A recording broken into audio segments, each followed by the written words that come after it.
नमस्कार, आप देख रहे हैं एनएमएफ न्यूज। आपके साथ मैं हूं भुवन शर्मा। चीन नेपाल बॉर्डर पर आखिर हो क्या रहा है? हलचल तेज है, तैयारियां जबरदस्त हैं और संकेत साफ कि कुछ बड़ा होने वाला है। पिछले कई महीनों से भारत चीन और भारत नेपाल सीमा पर स्ट्रेटेजिकल जो एक्टिविटीज हैं, रणनीतिक गतिविधियां हैं, वो तेज हो चुकी हैं। लेकिन इस बार मामला सिर्फ सुरक्षा से जुड़ा नहीं है, ये गांव के भविष्य को बदल देने वाली एक बड़ी योजना की शुरुआत है। बात हो रही है उत्तराखंड की। अब कहानी को आप उसी एंगल से समझिए जहां पहले खबरें आती थी कि सीमा से सटे गांव खाली हो रहे हैं, लोग पलायन कर रहे हैं, गांव वीरान पड़ रहे हैं। वहीं अब तस्वीर बदलने जा रही है, क्योंकि उत्तराखंड में सीमा से जुड़े 91 गांव, 91 विलेजेस, एक ऐसी ऐतिहासिक पहल यहां शुरू हो चुकी है जो पहाड़, सीमा और गांव तीनों को नई पहचान देने वाली है। क्या चल रहा है बॉर्डर पर, आइए आपको ग्राफिक्स में दिखाते हैं। सरकार 520 करोड़ रुपए से ज्यादा का धामी सरकार ने मेगा प्लान तैयार किया और फंड की पहली किस्त जारी भी हो चुकी है। अब लक्ष्य है कि उत्तराखंड की चीन और नेपाल सीमा पर बसे गांव को पूरी तरह से आधुनिक मॉडल विलेज में बदलना है। यह सिर्फ एक योजना भर नहीं है, एक नई सोच है, क्योंकि खाली गांव सुरक्षा ही नहीं देते हैं, बल्कि बसते गांव सीमा की सबसे मजबूत चौकी होते हैं। योजना 2 फेज में शुरू हुई है। कहां कहां बदलाव हो रहा है, पहले आपको यह बताते हैं। शुरुआत चीन सीमा से करते हैं। उत्तराखंड से जो सरहद चीन की लगती है, वहां पर 51 विलेजेस, जिसमें उत्तरकाशी का भटवाड़ी के 10 गांव हैं, चमोली जोशीमठ के 14 गांव हैं, पिथौरागढ़ के मुंशियारी में 8, धारचूला में 17, कनाली छीना में 2 गांव हैं। नेपाल सीमा की बात कर लेते हैं। चलिए, 40 गांव यहां से सटे हुए। चंपावत के 11 गांव को लिस्ट में शामिल किया गया। पिथौरागढ़ के 24 गांव हैं, उधम सिंह नगर के 6 गांव हैं। अब यह भी जानिए कि बदलने क्या वाला है। इन गांव में अब क्या बदलाव देखने को मिलेगा। बेहतर सड़क होगी, काफी अच्छा नेटवर्क, तेज कनेक्टिविटी होगी, पर्यटन को बढ़ावा, स्थानीय उत्पादों को बाजार, स्वास्थ्य, स्कूल, डिजिटल सुविधाएं, इसके अलावा होम स्टे, व्यापार, कृषि और फूड प्रोसेसिंग भी इसमें शामिल होगा। यानी गांव में रोजगार भी होगा, वहां फ्यूचर भी होगा और देश की सरहद और सुरक्षित होगी। बड़ा असर क्या होगा यह भी जान लेते हैं। यह गांव सिर्फ रहने की जगह नहीं है, भविष्य के आर्थिक, पर्यटन और सुरक्षा केंद्र भी बनेंगे। क्या बदल जाएगा यह भी समझिए। जब लोग गांव में रहेंगे तो स्कूलों में बच्चे होंगे, खेत खलिहान फिर से जिंदा होंगे, परंपराएं और त्योहारों की एक बार फिर से बहार दिखेगी।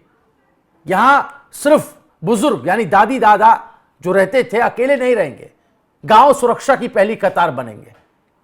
और आज का पहाड़ी युवा जैसे दिल्ली, देहरादून नौकरी के लिए जाता है, वो नहीं जाएगा, अपने गांव में अपना ही बिजनेस करेगा। आप सोचकर देखिए कितनी बड़ी पहल है। और इसी पर बात करने के लिए हमारे साथ lieutenant general Sanjay Kulkarni, defence expert, हमारे साथ जुड़ेंगे। चलिए अब हम उनका रुख करते हैं। बहुत बहुत स्वागत है आपका सर एनएमएफ न्यूज पर। और ये पूरा आपने आंकड़ा और पूरी खबर आपने सुनी होगी, समझी होगी। मैं बतौर डिफेंस एक्सपर्ट इस पर आपका ओपिनियन लेना चाहता हूं। आप इसे किस नजरिए से देखते हैं? ये कितनी बड़ी पहल है और उसका कितना असर आपको दिखाई दे रहा है? बहुत बहुत धन्यवाद।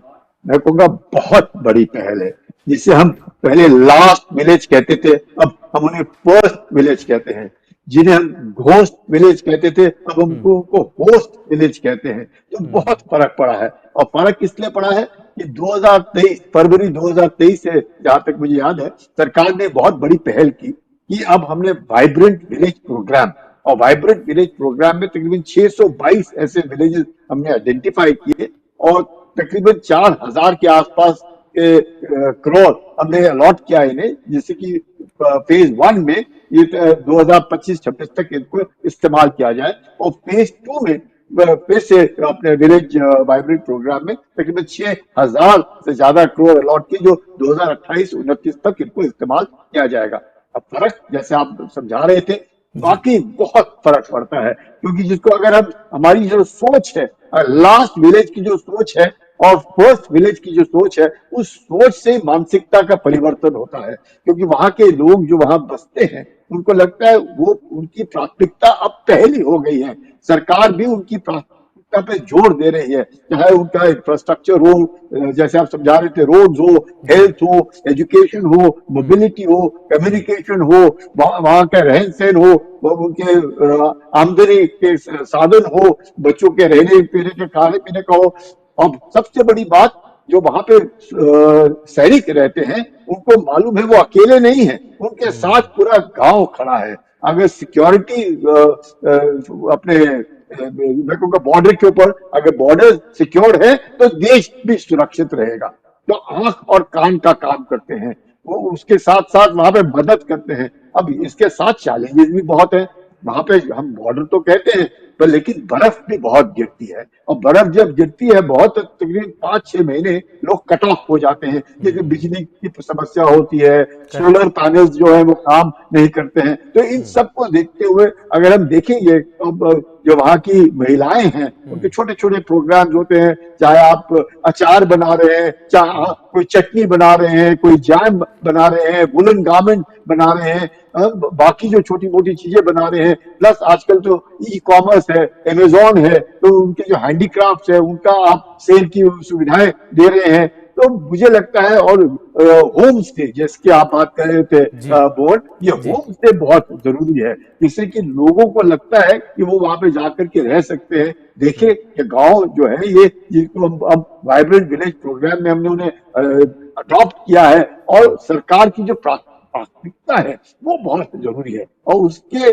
मानसिकता में जो बदलाव आता है, और उससे वहां पे जो सैनिक रहते हैं उनको भी अच्छा लगता है, और जो रहने वाले, वो क्योंकि अमूमन क्या होता है, अगर सुविधाएं नहीं है तो लोग नीचे चले जाते हैं, और वो पूरे इलाके बिल्कुल खाली हो जाते हैं। अब खाली नहीं होंगे तो वैसे के वैसे ही रहेंगे, और जहाँ पे सैनिक है उनको भी अच्छा लगेगा। तो मुझे लगता है एक बहुत बड़ी पहल, बहुत अच्छा एक मूव है, जिसके आपने क्या कह सकते हैं, वाइब्रेंट विलेज प्रोग्राम को लेकर। बिल्कुल। और हमने जैसा कि बताया सर कि चाइना से सटे हुए, बॉर्डर से सटे हुए 51 गांवों को चिन्हित किया गया है, नेपाल से सटे हुए 40 गांवों को इसमें शामिल किया गया है। ये एक तरीके से हम इसको पायलट प्रोजेक्ट भी मानकर चलें। ये कामयाब होता है तो गांव दर गांव इसी तर्ज पर विकसित भी होंगे, और वहां पर हमें ऐसी ही तस्वीर देखने को मिलेगी। बहरहाल मैं थोड़ा सा आपसे समझना चाहता हूँ, पीछे ले जाना चाहता हूँ अतीत में।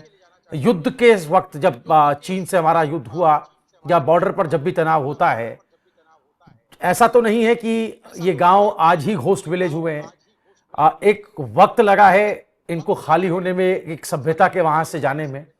लेकिन वो वक्त सर कैसा था जब वहां पर आबादी रहा करती थी, जब वहां पर लोग रहा करते थे, और जैसा कि आप बता रहे थे कि सुरक्षा बलों को भी एक संबल मिलता है, एक उनको भी भरोसा मिलता है, या उनको लगता है कि उनके साथ वहां पर और सिटीजन्स भी हैं, वो लोग उनके सपोर्ट में हैं। तो थोड़ा सा मुझे वो वक्त बताएं। और युद्ध के बाद तो बहुत तस्वीर उत्तराखंड के उन इलाकों की बदली है, वो गांव खाली हुए हम जानते हैं, लेकिन उनको दोबारा बसाने का ही एक बड़ा चैलेंज है। लेकिन मैं पहले आपसे जानना चाहता हूं उस वक्त कैसा था, और लोगों के होने से कैसे बॉर्डर हमारे सुरक्षित रहते हैं, सशक्त रहते हैं, थोड़ा सा इसके बारे में बताएं।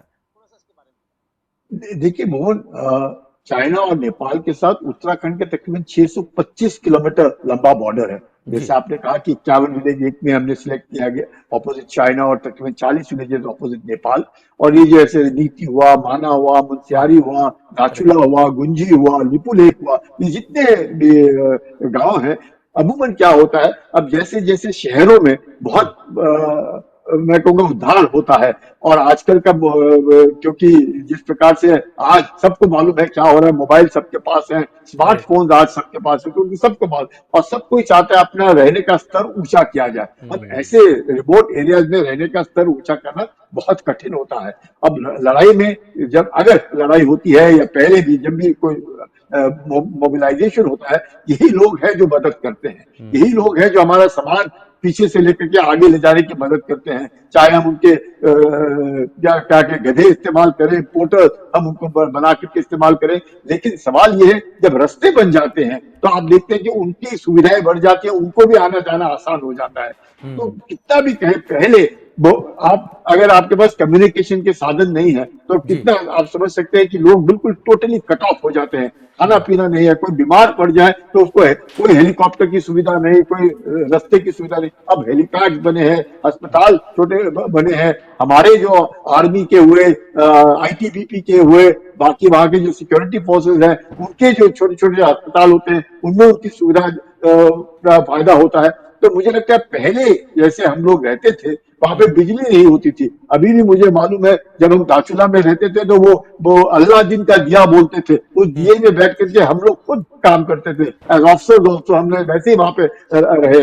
आज बिजली की सुविधा है, आज सोलर एनर्जी है। तो ये जो चीजें हैं इसको देख करके मुझे लगता है, और वहां के जो लोग हैं क्यों वहां से पलायन करते थे, जैसे आपने इस्तेमाल किया शब्द घोस्ट विलेज, क्यों जी। घोस्ट विलेज हो जाता था, क्यों लोग छोड़ते थे? कौन नहीं चाहता अपना रहने का स्तर बढ़ाना? कौन चाहता है कि हम ऐसे पुराने ख्यालात में रहे? जब बच्चे दूसरे के देखते हैं, और खासकर वहां के जो आवाम है वो फौज में आना बहुत पसंद करती है, आईटीबीपी में आना पसंद करती है, सीआरपीएफ में जाना पसंद करती है, एसएसबी में जाना पसंद करती है। तो जो वो लोग हैं जब पूरे 20-25 साल फौज और इसमें नौकरी करते हैं और उनको अब पूरे देश का पता चलता है कि किस तरीके से सुविधाएं मिल रही है, तो वो भी अपने बच्चों को, अपने परिवार को वो सुविधाएं देना चाहते हैं। पर अगर वो देखते हैं कि उनके गांव में ही उस प्रकार की सुविधाएं आ चुकी हैं तो ये वही बसते हैं जो हमारे ही फायदे में है। अगर सिक्योर्ड बॉर्डर्स है, सिक्योरिटी पूरी देश की है। अगर ये विलेज वाइब्रेंट प्रोग्राम जो चलता है तो जो खाना पीना रहना, मतलब कोई ये डर नहीं है कि हम पिछड़ गए, हम पीछे रह गए, बाकियों के बच्चे आगे चले गए, हम तो पीछे रह गए। अगर कोई बीमार पड़ गया तो इसको कैसे अस्पताल ले जाएंगे? अब ऐसे करेक्ट। नहीं है। अब वहां पे छोटे छोटे अस्पताल बने हैं, हेलीपैड्स है, अगर इमरजेंसी है तो वहां से किसी को इवैक्यूएट किया जा सकता है, अच्छे करेक्ट। रास्ते बन रहे हैं। तो बहुत सुविधाएं हैं। तो चाहे बर्फ गिरे या ना गिरे, सुविधाएं हैं जिसके कारण उन्हें भी एक संतुष्टि मिलती है और उनका मनोबल ऊंचा होता है। और ये जी। दो चीजें हैं। और पूरे देश की जो मानसिकता है ये तो रिमोट है। अब वो रिमोट नहीं है, वो बिल्कुल नजदीक है। मतलब अब जैसे आप देखिए प्रधानमंत्री खुद लाल किला से बोल रहे हैं और बिल्कुल। होम मिनिस्टर खुद कॉन्फ्रेंस लेकर के इसके ऊपर जोर दे रहे हैं कि किस प्रकार से विलेजेस को हमने पूरी सुविधाएं देनी है, इनको होस्ट विलेज बनाना है, इनको फर्स्ट विलेज बनाना है, इनको लास्ट विलेज नहीं बोलना है। तो ये जो मानसिकता है इससे बहुत फर्क पड़ता है। और जो सुविधाएं देनी है, बोलना ही नहीं है, करना भी है। और करना ऐसे है कि वाकई उनका मनोबल ऊंचा हो और लोग वहां से माइग्रेट ना हो। क्योंकि ज्योग्राफिकल माइग्रेशन तो एक बात हुई, कोई हो जी। सकता है ये ट्रिगर्ड माइग्रेशन हो, जबरदस्ती की माइग्रेशन हो, या वहां पर कोई दूसरे मानसिकता के लोग आकर के बस जाए, उससे भी हमने बचना है। तो अपने देश के लोग जिसके आंख और कान का वो काम कर सके फौजियों के साथ, मुझे लगता है एक सर मैं बहुत एक बड़े तस्वीर दिखा देना चाहता हूं। आपने आईटीबीपी का भी जिक्र किया और पिथौरागढ़ का भी जिक्र अभी आपके बातों में आया। तो पिथौरागढ़ के ही एक जगह पर पहुंचे थे सीएम धामी, मेरे ख्याल में मुंशियारी वो जगह थी, और उसकी तस्वीरें हम देख रहे हैं स्क्रीन पर। और क्या उस वक्त कहा था, जवानों के बीच, आईटीबीपी जवानों के बीच पहुंचे थे, उनके साथ चाय नाश्ता किया था, सुबह सैर भी की थी, और गुड़ की चाय वहां पर बड़ी मशहूर है, उसका आनंद लिया था और गुफ्तगू की थी। तो इस तरह से 101 अगर आप हमारी फोर्सेस के साथ हमारे जो नुमाइंदे हैं वो करते हैं तो उससे भी मनोबल बढ़ता है। और आप एक तरीके से बात करते करते उनसे रिपोर्ट भी ले रहे होते हैं, उनसे फीडबैक भी ले रहे होते हैं। एक बार सीएम धामी का वो बयान भी सुन लेते हैं। तो सुना हमने मुख्यमंत्री पुष्कर सिंह धामी को। और सर क्या लगता है आपको पॉलिटिकल पॉइंट ऑफ व्यू से, अगर आप इसको ऐसे फैसलों को देखते हैं तो जहां अक्सर कहा जाता है कि डबल इंजन की सरकार, डबल इंजन की सरकार, आपने पीएम मोदी का भी जिक्र किया कि लाल किले से वो उन्होंने ऐसी ऐसी बातें कही हैं, चाहे वो आखिरी गांव को पहला गांव कहना हो, जो विचारधारा बदलने वाली बात हो। तो जो बातें सेंट्रल से की जा रही है, केंद्र से की जा रही हैं, राज्य में उसी रूप में उसी तरीके से वो इंप्लीमेंट हो रही हैं। और इसका भी एग्जांपल ले लेते हैं, 520 करोड़ का एक तय किया गया कि ये मेगा प्लान में इतना खर्चा आएगा, उसकी पहली किस्त अब केंद्र से जारी हो गई है। तो इसका कितना एफिशिएंसी पे फर्क पड़ता है, थोड़ा सा ये भी बताएं, क्योंकि आपने तो कई सरकारों का दौर देखा है और खासतौर पर डिफेंस को लेकर के या बॉर्डर एरियाज पे जो काम होते हैं उसमें कितनी देरी होती थी, अब कितनी ये तेजी से हो रहा है, थोड़ा हमारे दर्शकों के लिए आसान होगा समझना। देखिए मैं खुद ही कुमाऊं रेजिमेंट का हूँ। मैं तो जी। ये कहूंगा कि जब सिक्योर्ड विलेजेस हैं तो सिक्योर्ड इंडिया है। जब कोई भी कभी कभी हो सकता है कि चीन के जो पेट्रोल आते हैं वो जी।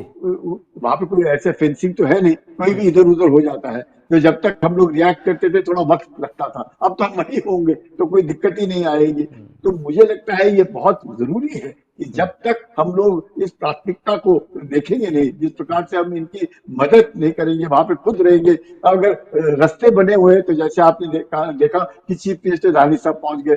अगर आप देखेंगे हेलीपैड बने हुए, कोई भी किसी वक्त भी आकर के हालचाल पूछ सकता है, भाई क्या है, किसी को करेक्ट। इवैक्यूएट करना है, किसी को परेशानी है, वो कर सकते हैं। तो ये जो नॉर्मल सोच विचार है, वहाँ के वुलन्स है, वहाँ के चटनियां है, वहाँ वहाँ वहाँ पे जैम बनता है, वहाँ पे स्कूल्स है, प्राथमिकता है, आंगनबाड़ी है। मतलब ये जो सुविधाएं हम लोगों को अगर उधर ही देंगे तो वो लोग शहर की तरफ नहीं आएंगे, बल्कि शहर के लोग उधर जाकर के होम स्टे में रहना पसंद करेंगे, देखने के लिए कि हम लोग जिसे गांव बोलते थे, ये गांव नहीं है, ये तो छोटे छोटे शहर हैं, इसमें सारी सुविधाएं उपलब्ध है। आप लंदन से बात कर लो, आप पेरिस से बात कर लो, दिल्ली से बात कर लो, लखनऊ में बात कर लो, आप पिथौरागढ़ में अपने घर से बात कर लो, आप सब जगह बात कर सकते हैं। आप इंटरनेट अवेलेबल है आपको, आप इंटरनेट पे मतलब आप दिल्ली में बैठे हैं या आप लीपू लेक में बैठे हैं, कोई फर्क ही नहीं पड़ता है, क्योंकि आप तो इंटरनेट बिल्कुल कनेक्टेड है, आपके पास स्मार्टफोन है, सब कुछ आपको मिल रहा है।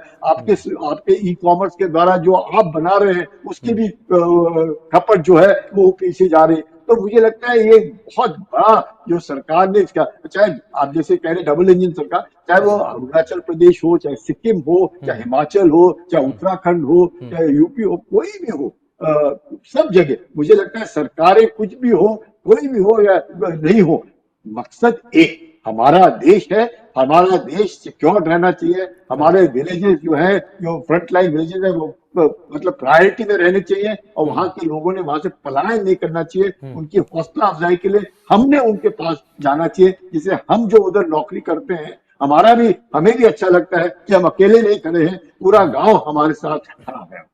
बिल्कुल, बिल्कुल। बहुत शुक्रिया सर आपका इस संक्षिप्त बातचीत के लिए। मुझे लगता है कि जिन मुद्दों पर हमने बात की है या जो तस्वीर आ रही है, उस तस्वीर को जिस तरीके से हमने सामने रखा है, जनता उसे समझ गई होगी, आसानी से समझ गई होगी। और आपने भी अपना अनुभव हमें बताया कि किस तरीके से उत्तराखंड में खासतौर पर बॉर्डर एरियाज़ में आपने काम किया है और वहाँ पर पहले कैसे चैलेंजेस फेस करने को मिलते थे। अब इंफ्रास्ट्रक्चर के स्तर पर भी, चाहे वो रोड कनेक्टिविटी की बात हो, मोबाइल नेटवर्क्स की बात हो, या फिर वहाँ के लोकल लोग कैसे अपना व्यवसाय अब धीरे धीरे वहां पर बढ़ा रहे हैं, रिवर्स माइग्रेशन वहां पर हो रहा है, उसका असर जो है वो पड़ रहा है। और एक जो सबसे इंपॉर्टेंट बात, सुरक्षा ही एक ऐसी चीज है जिसको लेकर हम समझौते के बारे में सोच भी नहीं सकते, उसमें समझौते की कोई गुंजाइश नजर नहीं आती है। बहुत बहुत शुक्रिया सर आपका हमारे साथ जुड़ने के लिए, इस उम्मीद के साथ कि एक और मुद्दे पे हम आगे फिर जुड़ेंगे आपसे।